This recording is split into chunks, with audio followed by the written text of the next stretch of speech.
The Sheila Mac Show, and I'd like to give a thanks and shout out to the sponsors of today's episode. So before we get started, I have a incredible free masterclass that is going on now from my good friends and sponsors of this episode, fixhormones.com.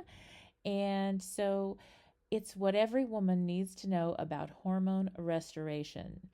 How to restore your hormones to end hot flashes, mood swings, hormonal weight gain, and feel like yourself again without ever setting foot in a doctor's office or changing your daily routine. So, if this describes you at all, this is a masterclass for you and it is free. So, in this 60-minute masterclass, you will learn how to know exactly what's causing you to age rapidly, feel tired, fat, old, or moody, even though your doctor says it's normal for your age and all your tests are coming back normal. You'll also learn the two big reasons many doctors are unwilling to prescribe hormone restoration and what they aren't telling you about your hormones. Next, you're going to learn the huge difference between hormone replacement therapy, HRT, bioidentical hormone replacement therapy, BHRT, and natural hormone therapy. And you will also learn how to get a custom hormone balancing prescription to reverse aging, keep weight off, enhance energy, and put an end to perimenopause and menopause symptoms for good. So, again, thank you to our sponsors. And if you want to join the free masterclass and claim your spot now, go to Fix Hormones, fixhormones.com.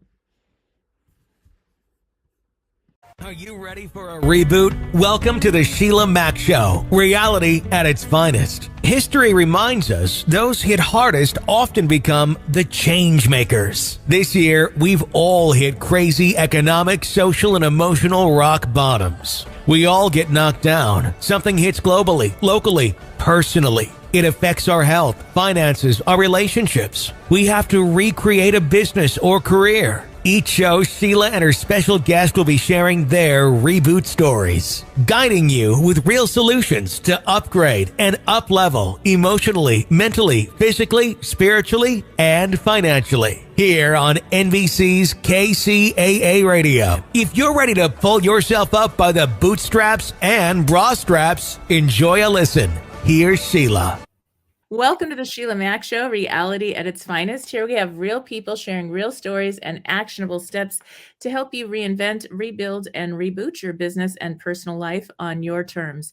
I'm your host, Sheila Mac, and today we have special guest Tom Duffy. Tom is a transformative figure in the field of prison reform. From 1992 to 2007, Tom was the founder and executive director of the Prison Smart Foundation. Tom modified the Sky Breath program to be taught to incarcerated individuals. He played a crucial role in the national expansion of the foundation and professionally worked with some of America's most violent 707B offenders. In recognition of his groundbreaking work, Tom was invited in 2001 by Nelson Mandela's bodyguard to train a team of 12 instructors to expand the Prison Smart to the entire South African prison system using the same tools that has been so successful in the U.S. Today, the program is active in over 118 countries, bringing hope and healing to thousands of incarcerated individuals around the world. Tom has a new book, The Prison Smart Diaries, chronicles his remarkable recovery from a life of addiction and crime to meeting his guru that sent him to jail to serve a life of service without any chance of parole. The book is a testament to the power of faith, compassion, and service. Tom had a caseload of over 5,000 clients. Wow. Well, welcome to the show, Tom. Thanks for having me. It's great to be here. And I always start off by asking the guests to share about a time in your business or personal life where you experienced a tough situation and how you got back on track. There's so many of the stories. One of the main ones was the first time that I had ever gotten permission to go into a jail. I got a superintendent that accidentally got my memo from his boss, the sheriff, put onto the top of the list. So the sheriff's secretary called him, and he thought it was a really important meeting. So I was not prepared for that to happen at all. And I got a phone call from him directly, and he said, "Come on in, I'll give you 10 minutes." And well, we sat down, and within a few minutes, the conversation turned into, can you give me your social security number? And I went back, I gave him my social security number. He turned around and typed it into a computer. And all of a sudden the fax machine started spitting out 12 and 15 pages of information. He reaches over, grabs it, and he goes, "Well, you've had an interesting life. What's up with this stolen stereo you got tied up in?" And so then, I'm sitting there thinking I'm doing my presentation. And while he's looking through the pages, he's asking me all these questions. And I started talking about a program that never was. Mm. I hadn't done a program yet. I just Wow. had the program that I had been, practicing, the Sudarshan Kriya, the Sky meditation program. And I had a basic idea of how it might unfold. But as I was telling him this, he said, "Wow, it sounds really interesting." And then he goes, "Hold on a minute." He gets on the phone, and he calls up he calls up his secretary and says, "Send me in Chief of Security, Health and Human Services, and 2 escorts." And I'm like, "Oh my God, my fax machine that I was watching might have spit out some pages." And so these guys came in and they said, "Take Duffy down to E section." And I'm like, "Oh, what? Take me down and show him booking, like I'm going to get a tour." So I was absolutely terrified. So I got completely derailed emotionally. And I'm thinking, well, do I run out the door because something happened from some drug deal that I didn't know about, and some, whatever. And what ended up happening was we went down, they took my mugshot and they said, "What do you want it to say?" And, I said, "Oh, it's just kind of," I thought to myself, "Oh, this is just a little like tour." And Yeah. so they brought me into the section. The guards ran down the hallway with their batons and wrapped all the bunks with their batons and woke these guys up that were sleeping.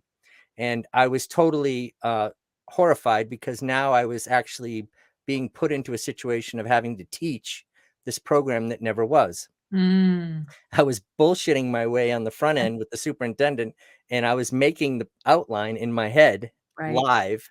So I was immediately forced to go inward and absolutely have a dedicated idea of how I was going to make it out. So it really boils down to faith. I get in there, and the guards and the superintendent are standing behind me, and it's quite a visual presentation to have all these cops and the chief of security, head of health and human services. And I thought that they were standing behind me. I heard a door close, and I started talking to these inmates. I didn't want to break eye contact with them at all. I was like Mm. totally terrified. I Yeah. ha- I was nauseous. I was wanting to faint. I wanted to go to the bathroom immediately. My system was in total freak out, and I'd never been in a jail before. And Mm. so the turning point was, I said, "Yeah, Mr. Fredericks and his staff are going to give me an opportunity to come down here and teach a program." And one of the guys, they start going like this. They're going, "What are you talking about?" And I turned around and they weren't there. So the turning point was, I immediately got my self-confidence in the moment and realized I had no one else to fall back on but myself. Mm. And I just blurted out probably one of the best introductions to a program that never was, to this whole group. And then the second turning point was, I realized I was absolutely terrified. So I went over to this table and I turned my back to the group, and I said, "Everyone come over here, put your name down. And you'll be on the list for the first program that we do here." And so I had to just sort of completely let go of the total terror that I felt and realize that I had to fall into faith. And Mhm. in that moment, something just exploded inside of myself. And it was like God said, "This is your turf. This is where you do your best. This is where you shine." And from that day forward, that was 1992.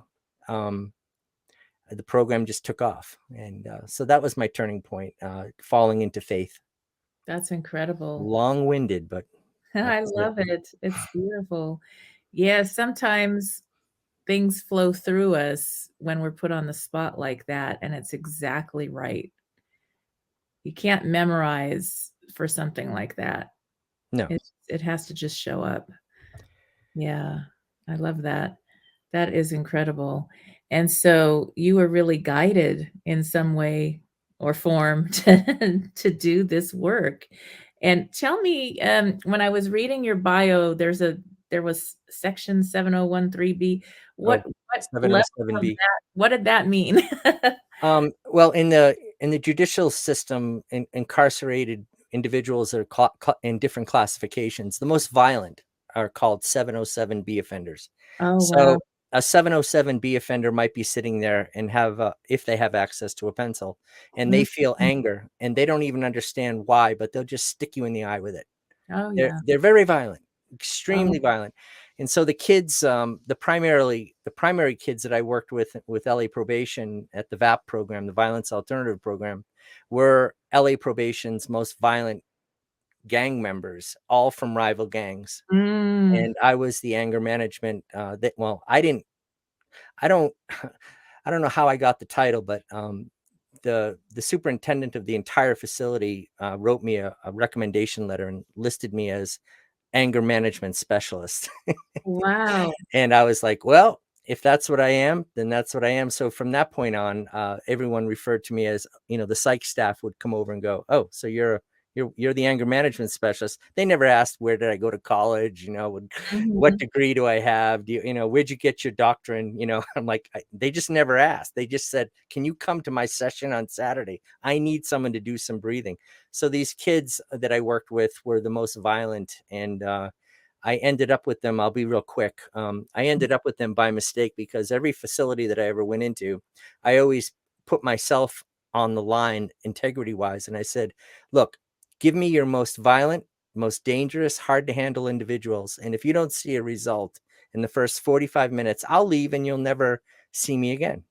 Right. And from 91 to 2007, I never, ever was turned away from a facility. And so when we made that pitch to LA Probation, they turned around and took me up on it. They said, Mm, well, Bill Richardson over here is in charge of Camp Smith out in Challenger Memorial Youth Center. They kind of fed me to the lions. They thought it was going to be hell on wheels. Um, and I had them all in my hip pocket. It was perfect. yes, wow. That does sound incredible. So then how old were these people that you were working with? You said kids, so like teens to 20s or Yeah, the kids that in the last 5 years of my work, 2000 through 2006 into 7, um, those kids could be anywhere from, I had one kid that was probably like 13 Mhm. until they're about somewhere in the area of 18, give or take. Then they transition into the adult system if they're still Yeah. incarcerated. Yes, yes. They were young, and it was just so amazing for me to work with those kids. I just, to this day, I have some of their audio. I could even play it for you if you wanted to, but Oh, that's it's beautiful. pretty cool to hear them. Yeah, I love that. That is incredible. Yes, and, I'm sitting here this was a beautiful connection. I actually interviewed, um, a group a couple of people, from the Sky Breath, Hmm. when I first started my show, I think 3 years ago, 3.5 years ago, they were on the show, and we just connected again, and you showed up, and I love that, and I have to be honest, I was one of those kids that was in one of those camps. Wow. So I went to St. Catherine's and I was not supposed to be there. I was emancipating at 15 from foster care. Wow. And I was sent to, well, they gave me a choice. The foster parents I was with got divorced, and they gave me a choice of going to the hall or going to camp. And in my mind, camp sounded pretty fun. And I didn't know. And so I got to camp and I got to be with some of the kids that have taken an eye out or killed somebody or hurt someone or this and that. And I also felt very guided. They ended up losing my file, and I was supposed to be gone in 2 weeks out of the system and emancipated. And for 6 months, I got to be in that environment, and it was it was really like I felt I needed to be there. It brought me a lot of compassion. There were the different gangs, and they would put them together. And it was Yeah. and we'd walk in lines, and I mean, it was like a prison camp, Oh my and we God. did all that, and I got to see who those people, those kids really were from a very different perspective, because I was one of them, so I got to hear the secrets and the reasons and hear the heart and what was causing a lot of the situation, Mhm. and it was really a beautiful time. I wasn't really angry, I just felt like it was the way it was supposed to be. Maybe I was protected for being in there or needed that experience, but it's something that unless you've been in that type of an environment, you don't get what that's like. I had to learn the vocabulary. I had to do certain things to fit in. But it was definitely an interesting experience that has changed my perspective on uh, categorizing anyone for something they've done in one part of their life, because you see the whole person. Well, a lot of people don't realize, and I covered a little bit in the book, but one of the things that when I would I keynote spoke at many organizations on National Crime Prevention Conference 3 years in a row, American Jail Association, talked with, a variety of different individuals. And it always gives them whiplash when I say what I'm about to say. And it's really fascinating because the most powerful, influential people on the planet were criminals. Mhm. Yeah, so you let that hang for a few seconds, and they look at you and go, "What are you talking about?" We go, "Well, Jesus Christ was incarcerated by the Roman Empire, tortured to death on a torture device. Mhm. The cross was not a pleasant way to die, Nope. but to the Roman Empire, he was a criminal." You go all through history. There's many Indian saints, Christian saints that followed. Um, More modern day people, Nelson Mandela, Yeah. phenomenal individual, Yes. criminal, became the president of his country. Mhm. Martin Luther King, more recent, total in the eyes of many people in government, he was a trouble. He was a problem, Mm. and the list goes on and on and on. There's just so many examples of people that were extremely in many of the actors that we know today. Um, I don't want to name them just in case there's some sort of, you're not allowed to say his name without permission. But, Right. I met many famous people, and there's so many of them, like Robert Downey Jr.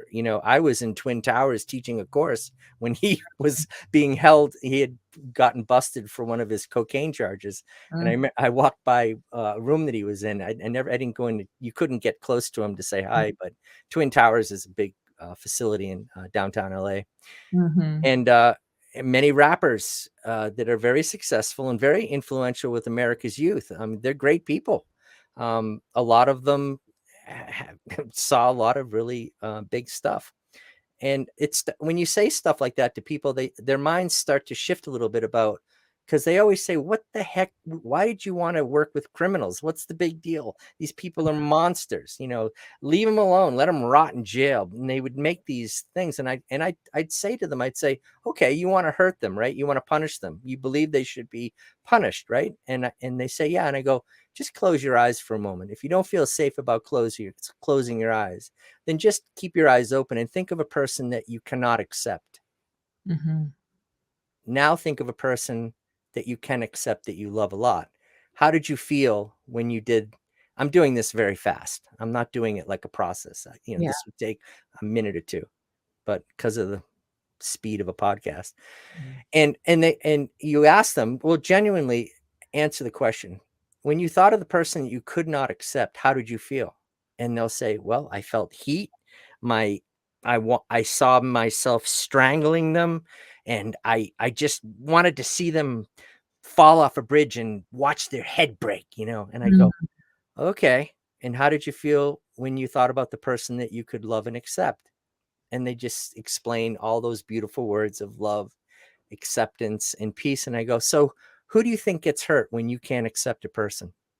And then it hits them. They go, who got hurt when you thought of the good person and the bad person? Who got hurt in that moment? And they go, I did. And I Mhm. go, don't you realize that when you harbor that kind of a feeling, you're no different than the criminal that feels that he has to do something terrible to another person because of their anger and stress. So when you have that same anger and stress, now you know at a small, easy, smooth level through an exercise what might possibly be going through the mind of a person that's incarcerated. In that moment, they just didn't know how to manage that stress and they exploded with a horrific. There's no excuse for criminal activity. Don't ever think that I'm defending criminals, because I'm not, never did. I always told them you screwed up, but here's why you screwed up. And here's something you can do about not screwing up again. That Mm. was what I would do. So Mhm. I got a little chatty there. Sorry. No, that's I love that. And, yeah, we're not in any rush, so you can take your time. I think that it's just one person or one message can change an entire person's life, their trajectory entirely.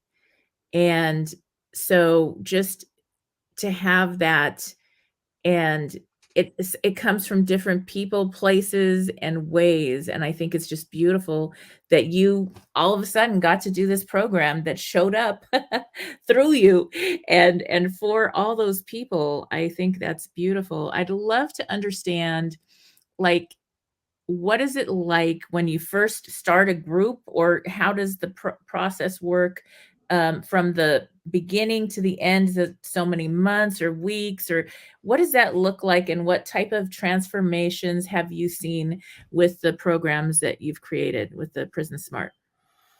Well, it's like I always use the terminology of a wedge, like this. Like I always, when I would bring a group of instructors that I was training, or if I did a teacher training, I would always say, look, your first few courses are going to be hell on wheels.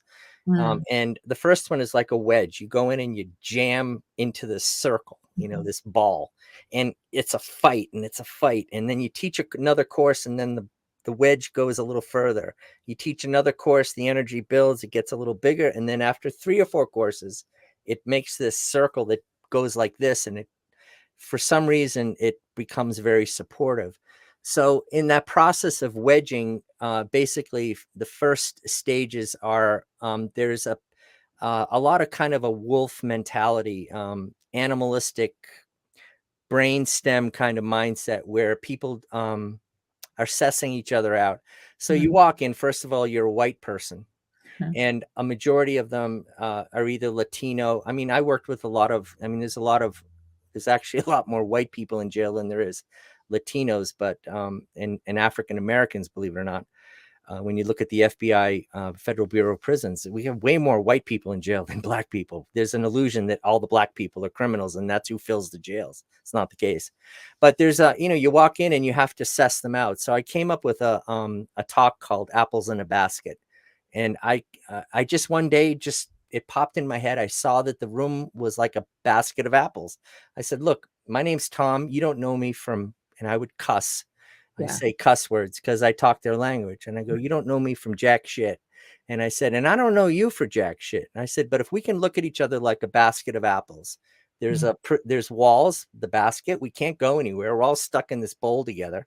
And I said, but if you look around the room, and I said, go ahead and look around the room. We don't let them it's called rubbernecking. So you uh, always want to keep a kid's heads forward. But I uh, said, go ahead. You have my permission to look around the room. I said, what do you see? And they all look, and I go, you see people of different races, right? Over there, you got an African American kid. Over here, you got a Mexican kid. Over here, you got a guy from Cuba. And I said, each person looks different. And what about the shapes? Is everybody the same shape? They go, no. I said, is everybody the same color? No. I said, is your homie the same color as you? You got the same skin tone? No. And I go, well, it's like apples in a basket. And if you look at an apple in a basket, especially when you look up at me, do I look like you? No, I'm this guy in a fancy suit. I'm got this big executive director position. I sound like somebody important. I'm not any more important than you. I said, we're all in this together. And if you look at everyone, it's like everyone's got a different skin, and an apple has a different skin. But on that apple is a very thin layer that separates everyone from everyone else. Some apples have little cuts, some Mhm. apples have bullet holes, some apples have bruises, and some apples are all pretty and look like Miss Calamito, my wife that I was teaching with at the time, and she was knockout gorgeous. And I said, some apples are really pretty, some apples are not. And I said, so realize that everyone is like an apple in a basket. Underneath that thin layer of skin is a lot of sweet fruit. And in the center of that are two seeds, one of love and one of fear. And I said, if you can look at me through the eyes of love and not through the eyes of fear, at the end of this course, we can bake a great big apple pie and have a party. And I said, I can't bring an apple pie in because I'd have to have a knife, and they won't let me bring a knife. So I'll bring a box of donuts. How's that sound? And then they all laugh. And then, you pretty much won them over a little bit by them all realizing, first of all, that we're really not that different. Right from the get-go, the first thing I say to them is the apples in the basket course Mhm. talk. And Nice. then after that, it's a matter of picking who's going to challenge you. So generally, the troublemaker is going to be in the back of the room. And so I'll often immediately go, I'll pull the staff over if I am not comfortable with that particular group, because whenever you move a group, it has to be done very controlled. And so I'd have the staff go, okay, the first half of the course, everybody was sitting in a square. I said, Mhm. the first half, go over to the right-hand side of the room. They would go over, get in formation. I go, now everybody in the back, move to the front. And they freak out. And you look to see who's freaking out the most. That's your troublemaker. So then he comes up and he starts Yeah. body language and all this. He slopes down and I go, don't slope down. So anyways, it's a process that you have to go through. But once you win over the top dog in the room, the alpha male or female, Mhm. and then you can win over the group because they don't want to look bad up against the person that is the toughest. Yeah.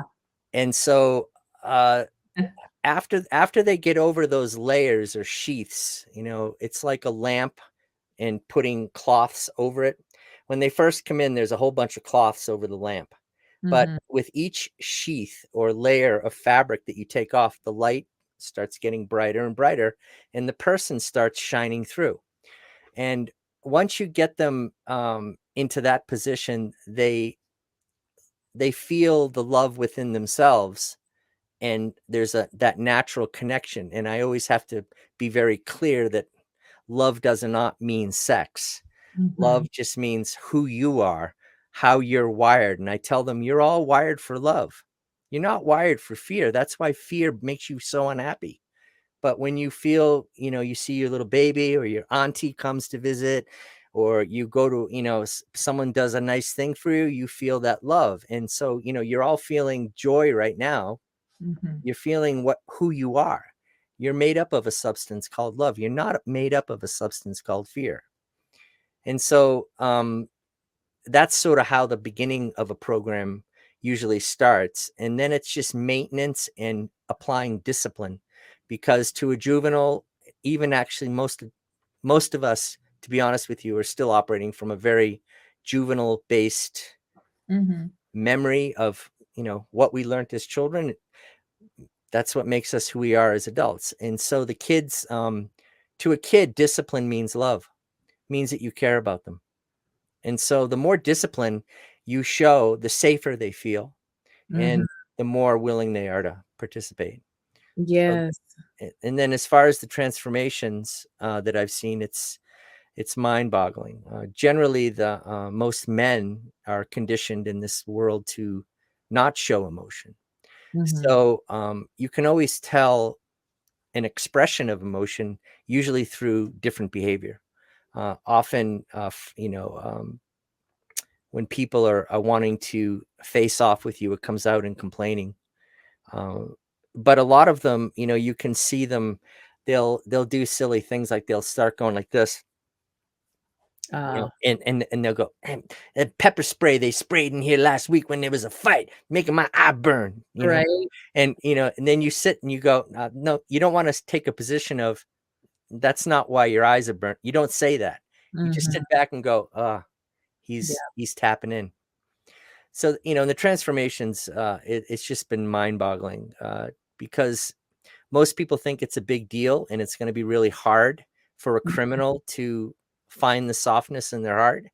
But it's actually really easy because the negative things about us are like the skin of the apple. They're very thin and fragile.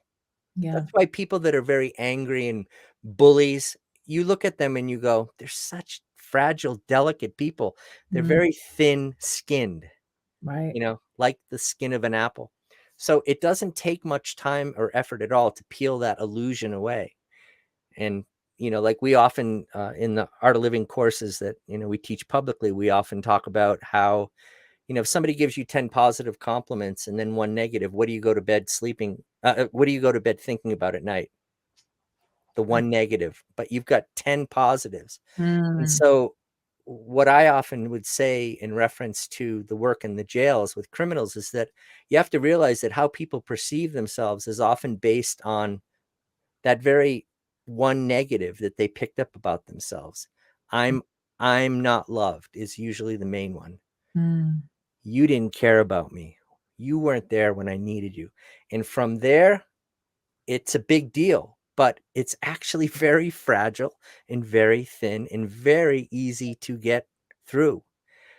And the breath is the main tool that we would use mhm, to bring the awareness onto the truth that you are really big mhm. energetically. You're huge. I mean, you're beyond anything you can imagine. So I'm babbling. I'm sorry. No, I love I that. get going and I don't I hear realize. where you're going, and I love that. It sounds incredible, and it is there's a certain way that you have to be in that type of an environment in order to survive. You have And to believe it yourself. yeah, and you have to be very tough, and that may not be who you are. So to be able to get to the heart of who these young adults really are is an incredible journey, and, it's very freeing and helpful, and they still have to be a certain way in order to be safe until they're out on the outs, right? And so that there is definitely that yeah, it takes a minute, and gosh, when you have that level of trust and when you get to that part of your program, it changes how these people are able to relate with each other, I believe, and they must have more feelings of safety. Thank you for our sponsor today of this episode. And just to learn a little bit more about our sponsor, are you a startup founder struggling to get your pitch deck noticed by investors? Do you spend endless hours tweaking and revising only to see lackluster results? It's time to take your pitch to the next level with How Good Is My Pitch Deck by Keen Angle. Keen and his team at Story Pitch Decks have helped raise hundreds of millions of dollars in early stage funding at a rate 40 times higher than the industry average. Investors are looking for promising startups that are well prepared and have a compelling pitch. With Keen's proven strategies and actionable frameworks, you'll learn how to evaluate how compelling your startup's story is, mitigate your pitch's biggest weaknesses, ideally position your startup within any industry, and much more. You'll also gain a deeper understanding of what investors are looking for and how to effectively communicate your unique value proposition. Plus, this book includes a free digital companion kit with full length example pitch decks and cheat sheets. Head to Amazon and search for How Good Is My Pitch Deck to get your copy today. Just overall, because then there's some trust that happens. You can trust the person next to you a little bit more because you've gone through this whole experience together. So that sounds really magical. And I think that, to survive in, a correctional facility, I know that as soon as they leave my class, they have to put their facade on. Yeah. I watch them walking around in the class and then I watch them doing their little jigs. They got these little hops that they do and skips, and they roll a certain way, and Right. and so I realized that they have to do that to show people that haven't taken the course that they're so I get that they had to put on the fake face, but Yes. yeah, it's a tough place. It's a tough place, but there's a lot of love and amazing magic in there when you bring light into the darkest place. They say in the East that when you light a candle in a dark room, the essence of darkness is never the same. Hmm. And that's the only hope that I've ever, kept, because, I know a majority of the kids that I worked with in LA, probably about 1,800 out there, over half of them are dead. Yeah. Because the gang life is, a lot of people on the outside looking in think, oh, these kids just got nothing to do. So they get into a gang and they go and do bad things. There is so much more to the inner city gang world. It's fascinating because it's very family cultural. The uncles, the fathers, the grandparents, even many of them have been in the culture of gang, a gang culture. And so for them, it's like telling an Italian not to eat spaghetti and meatballs anymore. Yeah. To them, this is huge. This is what my family does.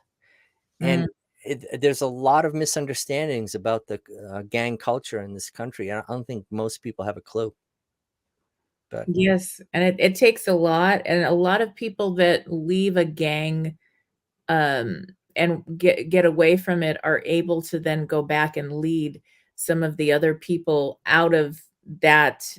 That's a prison in and of itself. You might not be behind bars or in a camp, but it's still in its own way, very hard to change that whole mindset and make a difference in life. So that's something that's pretty cool that you're able to do that. I think that's magical. Now, I'd love to hear about your book. okay. Well, the book was started back in the mid '90s. I would go to events and talk to groups, and there were the interest was fascinating. There was a email list that Art of Living was distributing. Um, it was called the e-satsang, and it went all over the world. And Mm, I had my own like blog before blogs were blogs, or email marketing was even around. I had a thing called the Change Gang instead of the Chain Gang, and mhm, I would write daily, mm, these stories, and so people around the world responded. And when I traveled internationally, people would always tell me these stories. I remember reading those emails you wrote. They were mhm, just unbelievable. The spelling was terrible, but the mhm, story was unbelievable. And so people got really inspired. And a dear friend that started the Prison Smart program with me, Judy Clark, she's since passed away. She and I would sit and tell these stories, and generally people would just cry. They would always, mm, their hearts would open hearing these stories of transformation. And yeah, so she started the book, and it kind of progressed over the years, and it never been finished. Judy had some health issues. My wife had passed away from cancer. mm, I had all these challenges with what Prison Smart was doing. So the book kind of went into this like limbo state for a long time. mm, and so the book basically, I wanted to put something together that was telling a story of transformation. Um, I was involved in low end, to a certain extent, criminal activity, burglaries, drug trafficking. I eventually got into connections with people that were higher up. I got to be careful what I say. And then I had a connection, is all I can say about the person that I had in Boston who had organized crime connections. And I was bringing stolen goods, trading them for drugs there. And so that story kind mhm, of lets people know that, hey, I was in it to a certain extent, for maybe 5 or 6 years of my juvenile life and got pretty deep. Lucky to be alive, I think. Many of my friends are dead that were involved in a lot of that stuff. Mhm. And so the book, Prison Smart Diaries, is sort of like, it kind of tells the story from beginning to end of, where the journey went and how it went and got signed over to the International Association of Human Values, the largest NGO working with the United Nations. It's a sister organization of the Art of Living. And they expanded it off into its international existence. And like, Mm. now it's all over the place. And so the book kind of documents that. And so my goal of the Prison Smart Diaries is to share that story. I made it a digital book first because within the book are QR codes on different Mhm. pages. And as you're reading the book, you can take your phone and scan the QR code, and it'll take you to a private YouTube page that I have I love that that. you Yeah. can only get to it through the link, and Mm, it plays the video of that part of the book. nice. So the book kind of digitally becomes alive, Yeah. and if I could make it so that within the digital book, a little viewer would pop up in the bottom, that would be great. But yeah, Yeah. so that's the Prison Smart Diaries, and it ties in with this program I'm starting called Streetlights 2.0, which Mm. is basically I want to be able to make prison guards, gang members, and people on the street gurus. Mm. I want them to be able to take a phone and go, "Hey, watch this, homie. I'm going to show you how to breathe." You know, and there'll be a class or a session there that people can purchase. I'll give it to them if they contact me and they're in a situation, and they, no one will not get it because of money, but it did cost money to create. I Right. had to host it. I had to create a website. The Mhm. website is up there, streetlights2.com. Um, it basically is a downloadable program that people will be able to play. I have this goal and vision that prison guards could sit in a room without me having to travel around the country like I did before. And all the money that was spent in hotel rooms and rental cars and meals and hassles of meetings, it's just like, wow, just push and play on a phone or an iPad and have a prison guard set up a laptop in a room and go, "Hey, here's the class," and bam, have Mm. it just start playing. So Mm. that's my goal, is to have the book promote Streetlights program and document the work that I did. It needs a voice, so I gave Mm. it one. That's incredible. Now, how did you change? What was the thing that came into your life or the moment? Was it a moment where you stopped doing the crime things like when you were a kid and you got into those things you mentioned? What was the change for you? Well, I loved getting high, and that was one of the main things. And when I started the Sudarshan Kriya as a practice, and I met Sri Sri Ravi Shankar, I realized within less than a year, my addiction was gone, over. And it wasn't over because of some sort of miraculous thing. It's always, associated with a person wanting to make a choice. I'm going to be sober. And I got so high off of the Sudarshan Kriya that when I smoked weed, it Yeah. was so less. Yeah. When I went into a party and snorted a half a gram of coke, I was like, this is not fun. I wake up in the morning, do my 3-stage breathing, bellows breath, chant Om 3 times, circles of breath, and I'd come out and I was like, man, this is like tripping, you know? Yeah.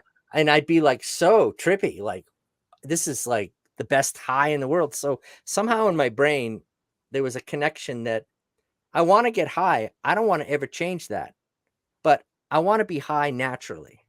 And making that decision and realizing that I could substitute cocaine and weed with breath, Yeah. it totally blew my mind. And Oh, then, yeah, and then I just started seeing the results of that, and the result of being kind and sweet and loving and understanding and empathetic to myself. And then service was probably the next big tool, because when we think about ourselves, we're constantly thinking about what about me? What about me? When we're depressed, the process in the brain is, what about me?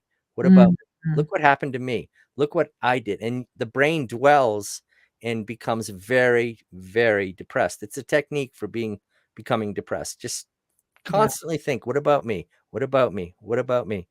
But then when you think about others and you come into service, then the energy stops going inward in the what about me, and it goes, what about you?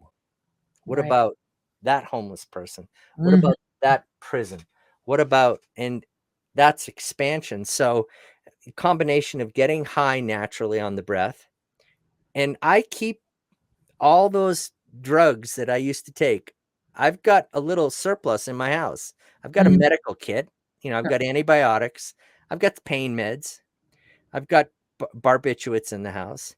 I've got somewhere around here, I keep a little container pot, because when I feel the craving, I stop and sniff it. And then I put it down and I go, what do you want? You want that again? Or do you want this? And Mm, it's like, it's just what I do. I don't recommend anyone else to do it, because right. some people might just go, oh, I'll smoke a pound of weed. But yeah. No, but I guess my point for saying it is that it's important to keep yourself in check Mhm. and to realize that truth is what matters, Right. that you are wired to be high beyond any drug or alcohol. And it's just so true. So I think those were the kind of the 2 to 3 major steps that, Wow. it turned. Well, I was really blessed. I left home when I was 10. My mother like had me leave with abuse and this and that going on with her parents. And so I left and I went with friends and on the streets and so I'm this little kid with older kids because I needed places to stay at night. Mm, And the first introduction I had to drugs was a young girl that I barely knew. I was still going to school full time. She took me out with friends and she smoked some kind of something like with PCP. angel dust. Yeah, yeah, remember that?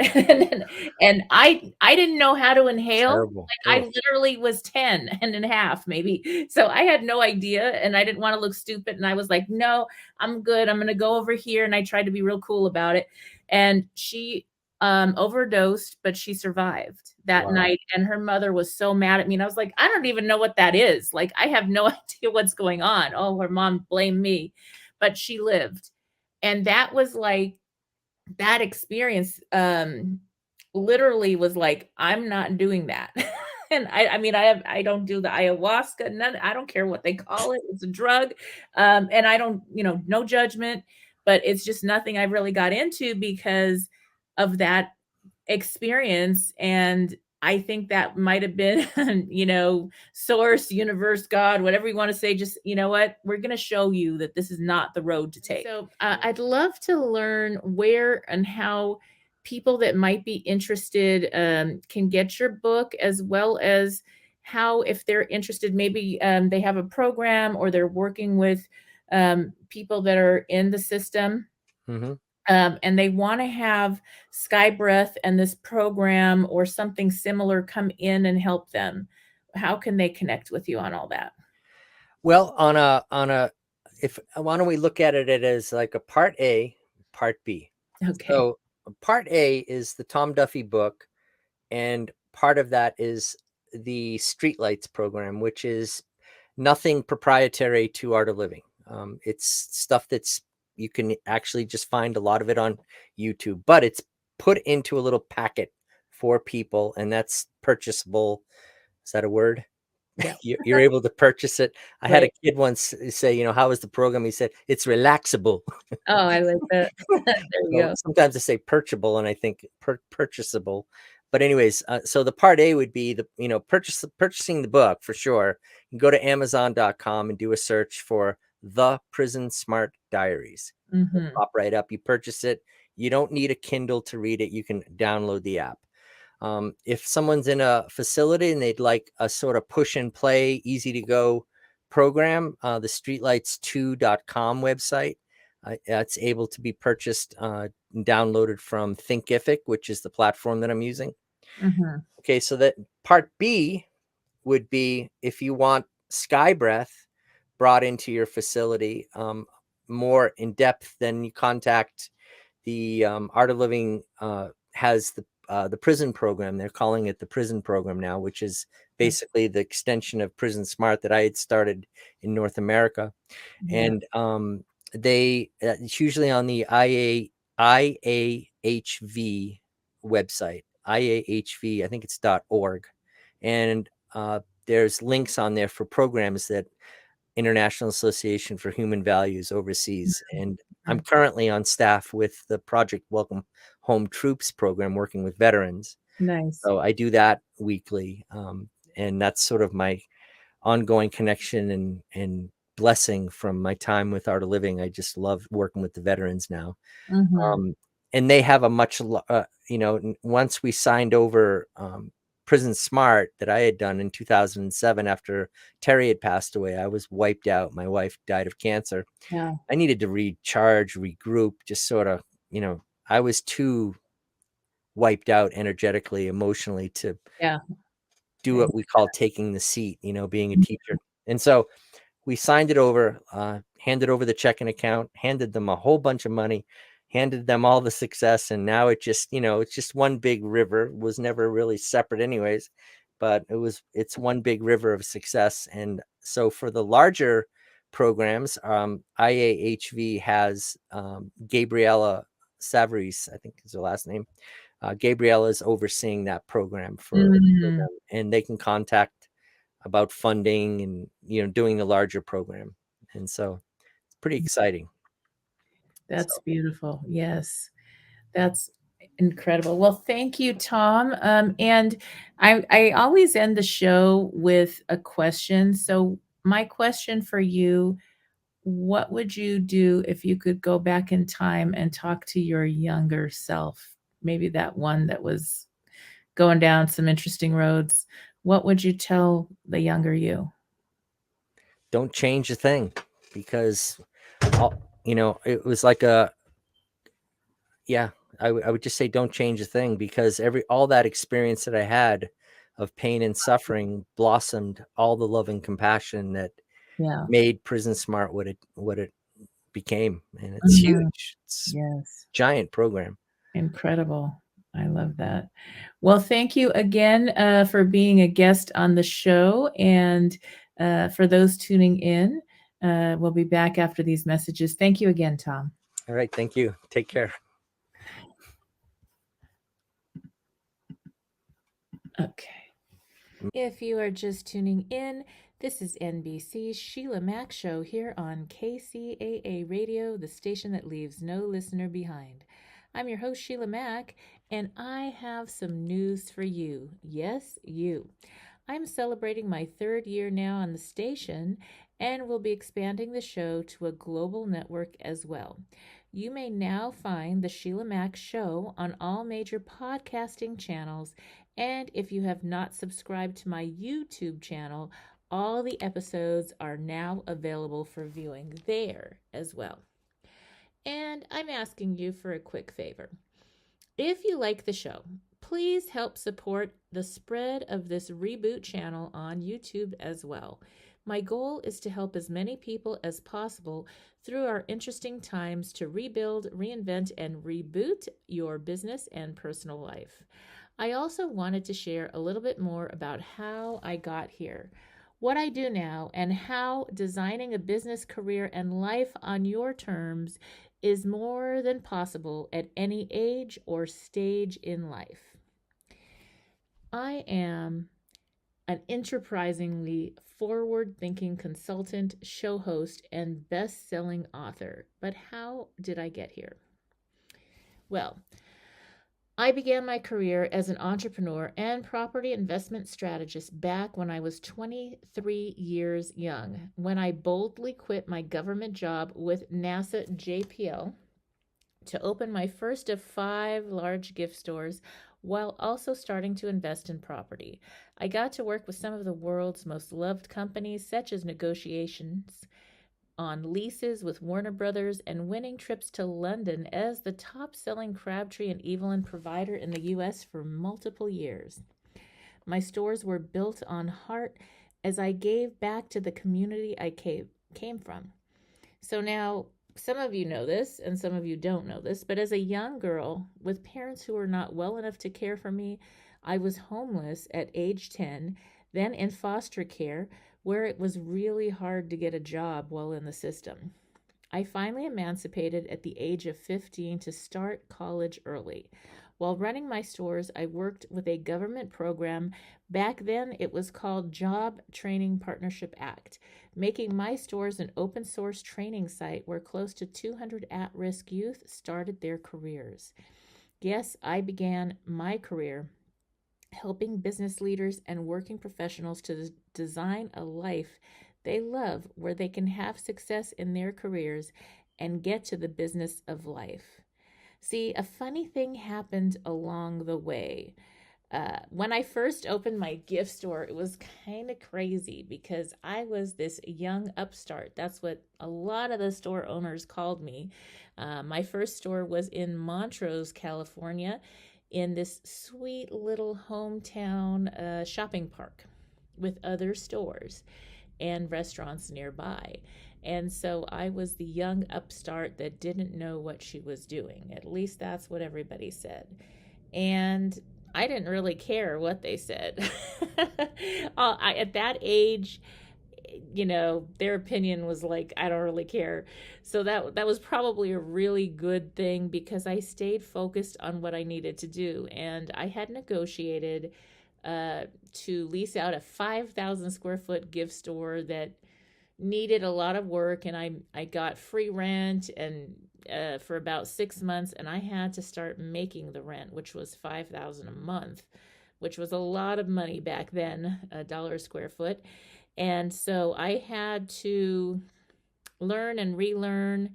I finally did hire quite soon in the game. I did hire a marketing expert, branding expert, I guess back then, and that lady really helped me to figure things out when I first started. And when you first start a business, especially when you're young, it was like I had no idea what to do, but I needed to learn because my rent was going to start coming due every month.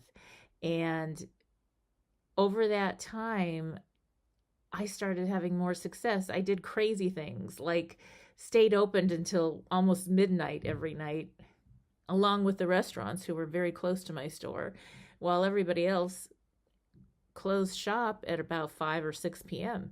So I was making more money from the start, and I just really, my store was to help my kids, and the products I sold was whatever the community wanted. I sold lots of things to people in the entertainment industry. I worked with cruise ships. I worked with many different people in the community. And later on, the store owners actually came to me and asked me if I would consult them and help them. I actually started buying my other buildings because I didn't like the idea. Tune in again right here on KCAA, the station that leaves no listener behind.